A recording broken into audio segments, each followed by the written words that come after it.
మన తిరుమల వైభవం యూట్యూబ్ ఛానల్కు స్వాగతం. ఈరోజు మరో వీడియోతో మీ ముందుకొచ్చేశాం.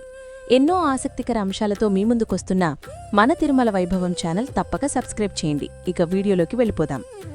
అందరికీ నమస్కారం.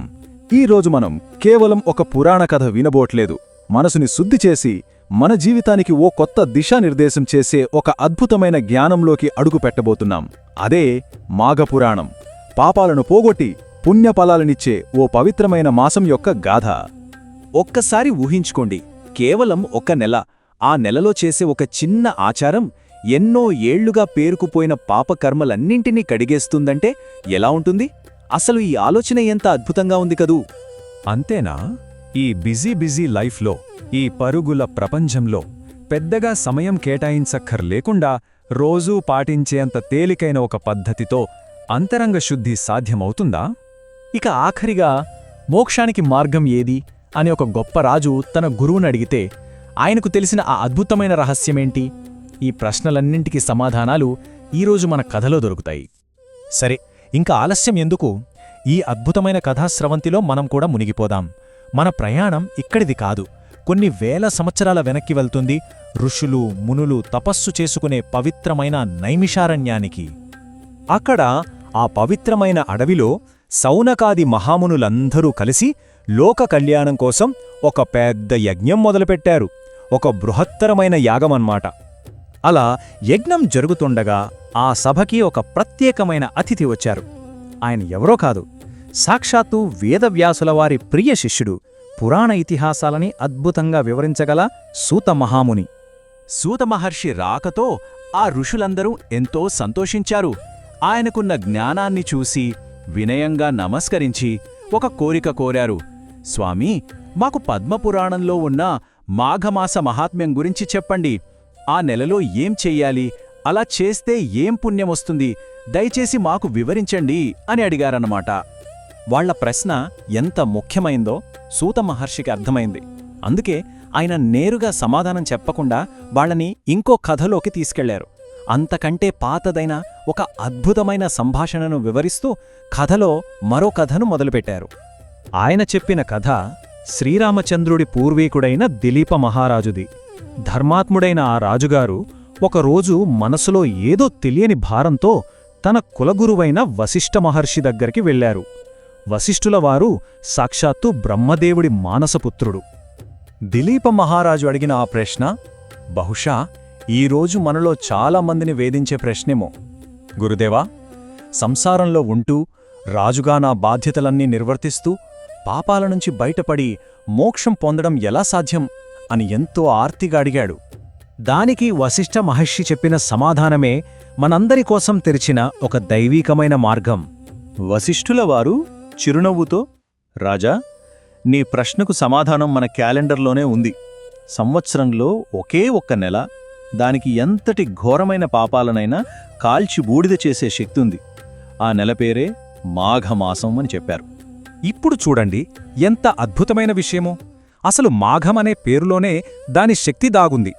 మా అంటే లేదు అని అర్థం, అఘం అంటే పాపం, బాధ. రెండూ కలిపితే మాఘం అంటే పాపం లేనిది, దుఃఖం లేనిది అని అర్థం. పేరులోనే ఎంత గొప్పతనముందో కదా. అంతేకాదు, ఈ మాసం సాక్షాత్తు శ్రీ మహావిష్ణువుకు ఎంతో ఇష్టమైనదట. అందుకే ఈ టైంలో మనం చేసే చిన్న పూజైనా, చిన్న పుణ్యకార్యమైనా దాని ఫలితం కొన్ని వందల రెట్లు అధికంగా ఉంటుందని శాస్త్రాలు చెప్తున్నాయి. మంచిది, మరి ఇంతటి మహిమగల వ్రతాన్ని మొదటి రోజు ఎలా మొదలుపెట్టాలి? ఏం చెయ్యాలి? దానికి వశిష్ఠ మహర్షి ఒక సింపుల్ పద్ధతి చెప్పారు. సూర్యుడు ఉదయించకముందే ఒక 4 పనులు చెయ్యాలి. అవేంటంటే, 1 మాఘస్నానం, 2 సంకల్పం చెప్పుకోవడం, 3 అర్ఘ్యమివ్వడం, 4 ప్రార్థన. ఇక్కడ అసలైన అద్భుతం చూడండి. ఈ స్నానం ఎంత పవర్ఫుల్ అనేది ఈ టేబుల్ చూస్తే అర్థమవుతుంది. మనం స్నానం చేసే నీటిని బట్టి పుణ్యఫలం ఎలా పెరుగుతుందో చూడండి. మామూలు బావి నీళ్లతో స్నానం చేస్తే 12 ఏళ్ల పుణ్యం, అదే ఒక నదిలో చేస్తే 96 ఏళ్ల పుణ్యం. ఇక పవిత్ర గంగానదిలో స్నానం చేస్తే కొన్ని కోట్ల సంవత్సరాల పుణ్యం. అన్నింటికన్నా గొప్పది సముద్ర స్నానం. దాని పుణ్యం అసలు లెక్క కట్టలేము. అయితే ఒకటి గుర్తుంచుకోవాలి, కేవలం నీళ్లల్లో మునిగితే సరిపోదు, దానికి ముందు సంకల్పం చెప్పుకోవాలి. అంటే, ఓ మాధవా, నీ ప్రీతి కోసమే నేను ఈ మాఘ స్నానం చేస్తున్నాను అని మనస్సులో బలంగా అనుకోవాలన్నమాట. ఆ తర్వాత సూర్యభగవానుడికి, శ్రీ మహావిష్ణువుకి అర్ఘ్యం సమర్పించాలి. అంటే దోసిట్లో నీళ్లు తీసుకొని వదులుతూ, నా దుఃఖాలు, దారిద్ర్యం పోవాలి, నా పాపాలన్నీ నశించాలి అని ప్రార్థించాలి.